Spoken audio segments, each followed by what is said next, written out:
9। 45,000 रुपए का टनल दिया है। मैंने इसकी तरफ तवज्जो दी तो वो बोली, आज उम्मी, मैं और गिलनूर बाजार गए थे। उम्मी को कुछ अच्छे और मॉडर्न कपड़े लेकर दिए हैं और कुछ मेकअप का सामान भी लेकर दिया है और साथ में कुछ खास सामान भी लेकर दिया है और हमने भी कुछ चीजें ली हैं। आपको बुरा तो नहीं लगा? नहीं मेरी जान, बुरा क्यों लगेगा? अब तुम ही तो हो जो मेरी जिंदगी का हासिल हो। मैं और किस लिए कमाता हूँ? लेकिन दिखाओ तो क्या शॉपिंग की है तुम लोगों ने? मैं तो भूल ही गया था कि मुझे उम्मी को कहीं लेकर जाना है। तो गिलनूर और जबी 4-5 शॉपिंग बैग्स ले आए।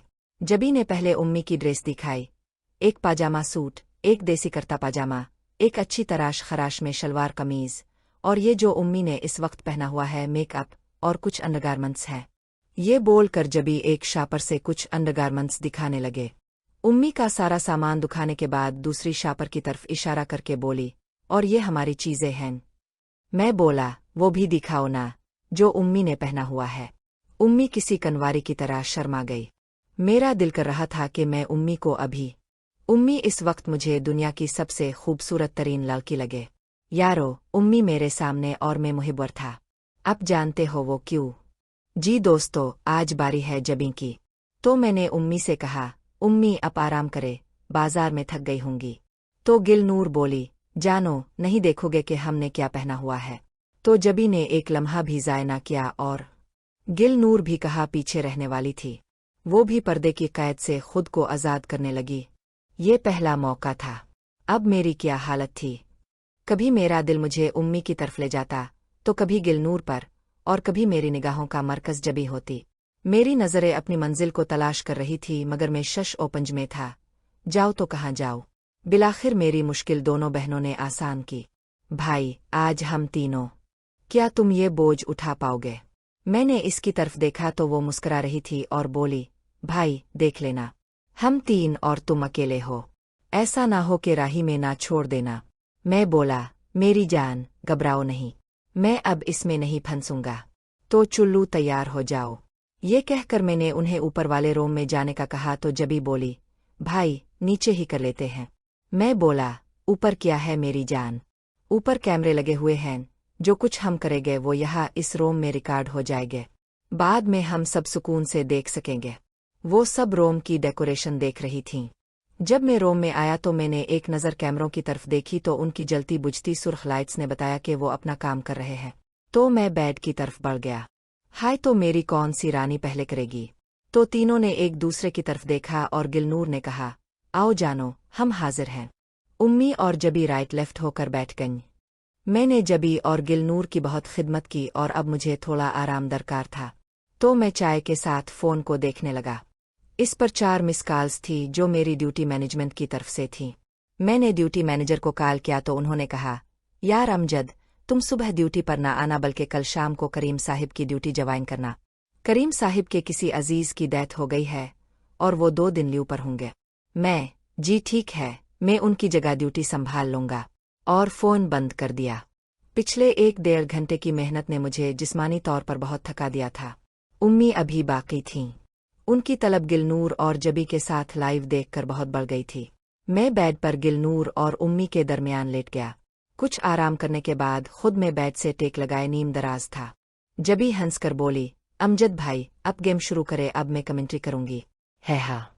उम्मी की मेहनत रंग लाई और मैं दोबारा तैयार होने लगा मगर गिलनूर और जबी ने मुझे इस हद तक थका दिया था कि मैंने सोचा अगर अब मैं उम्मी के साथ, जिसकी आज मुझ में ताकत नहीं, लिहाजा ऐसा करता हूँ। तो मैंने उम्मी से कहा, जीनत जी। हाँ याद आया, पिछले 2 दिन से मैं उम्मी को जीनत जी रानी साहिबा, गिलनूर को बुलबुल और जबीन को मेरी जान और सोहनी कहकर बुला रहा था। मैं बोला, हाँ तो जीनत जी, क्या ख्याल है आपका? उम्मी गुनगुनाना कर बोली, क्या बताऊं साजन, रू रू कर इसका बहुत बुरा हाल है। खेलने को मांगे जो खिलौना, वो तो मेरी पास है। मैं और गिलनूर उनकी इस अदा पर हंस पड़े। जबीन बोली, वाह उम्मी, आपने तो परवीन शाकिर को भी पीछे छोड़ दिया। वाह कमाल है। दोस्तों, मैं पहले की अपडेट में बता चुका हूँ कि उम्मी बिल्कुल उन पर हैं, मगर गुफ्तगू बहुत बरमला करती है। अपनी पंजाबी गुफ्तगू में अंग्रेजी अल्फाज का इस्तेमाल भी खूब करती है। जीनत जी, मैं आपको आज खुश करूँगा। दोस्तों, रात तकरीबन गुजर चुकी थी। मुझे फिर इस ख्याल ने आन घेरा कि जबीन और गिलनूर तो मेरी डिक्लेयर बीवियाँ हैं, मगर उम्मी महल्ले में मेरी सास मशहूर है। अगर वो हमल से हो गईं तो हम सब महल्लेदारों को क्या बताएंगे। और बिलाखिर ये सवाल मेरे लबों पर दोबारा आ ही गया। उम्मी कुछ देर तक सोचने के बाद बोली, राजा जी, अगर कोई ऐसा मौका आया तो मैं और जबीन अपने पुराने मकान में चली जाएगी और 1-1.5 महीना रहकर वापस आ जाएगी। तो इससे क्या होगा जीनत जानी? ये कि मैं और जबीन वहां जाने से पहले अड़ोस पड़ोस में ये बात फैला देगी कि मैं और मेरी बेटी कुछ दिनों के लिए सरगोधा अपने गांव जा रही है, और एक की बजाय 1.5 माह बाद जब हम वापस आएगी तो मैं चटखारे ले लेकर महल्ले की औरतों को बतंगी। मैं तो जल्दी वापस आना चाहती थी, मगर जबीन के अबू जो खुद शहर की जिंदगी से दूर भागते हैं और यहाँ आना नहीं चाहते, मुझे भी इतनी जल्दी नहीं आने दिया। मैं सरगोधा उनके पास 1 साल बाद गई थी तो उन्होंने भी अपनी पूरी कसर निकाली और नतीजा अब के सामने है। ही वाह वाह, आपको तो हुकूमत में वजीर मंसूबत होना चाहिए। सुबह फरहान वगैरह नीचे आए तो वहां कोई भी नहीं था। वो लोग परेशान हो गए। गेट भी अंदर से लाक है, दरवाजे बाहर से बंद हैं, तो हम कहाँ गए? हमें जमीन खा गई, आसमान निगल गया। काफी देर बाद उनको ऊपर वाले रूम का ख्याल आया तो वो भागे भागे ऊपर आए, तो हम सब बेखबर घोड़े बेचे सो रहे थे। उनकी आवाज़ों से हमारी भी आंख खिल गई थी। फरहान बार बार जबीन और गिलनूर को देख रहा था। इसकी नज़रों में हिविस थी, मगर वो अपने हाथों से अपने गालों को पेट भी रहा था। ये क्या है फरहान, अपने मुंह को क्यों पेट रहे हो? मैं बोला, अमजद भाई, मैं मजबूर हूँ कि ये मेरी बहनें हैं। इस पर एक जबरदस्त कहका ने इसे शर्मिंदा कर दिया। गिलनूर बोली, फरहान भाई, गद्दीबाजी और नाजो तुम्हारी क्या है? इस पर एक और कहका आया और हम सब नीचे आ गए। मुझे ड्यूटी पर तो जाना नहीं था।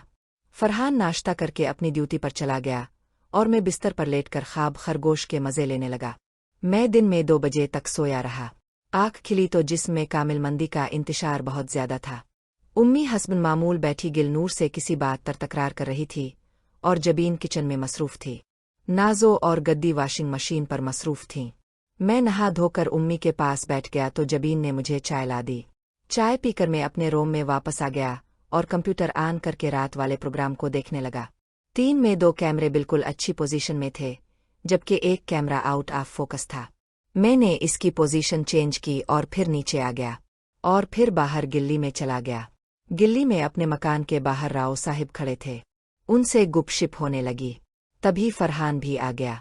मैं राव साहिब से इजाज़त लेकर फरहान के साथ घर आ गया और अपनी ड्यूटी पर जाने की तैयारी करने लगा। रात 8 से सुबह 8 तक मेरी ड्यूटी थी। वापस आकर सो गया। 2 बजे मेरी आँख खिली और मैं चाय लेकर अपने बेडरूम में आ गया।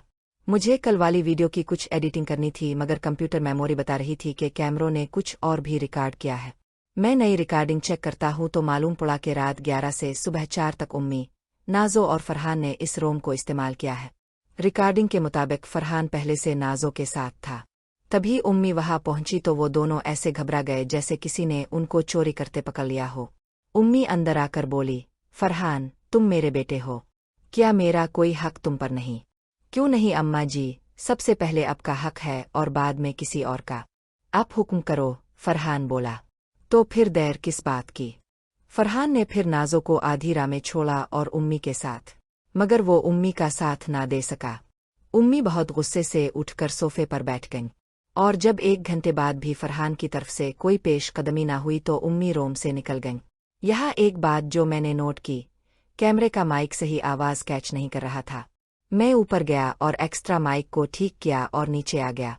अभी तक गिलनूर और फरहान के अलावा किसी को कैमरों के बारे में मालूम नहीं था, और मैंने उम्मी किसी और से भी उम्मी की फरहान से कार्रवाई के बारे बात नहीं की।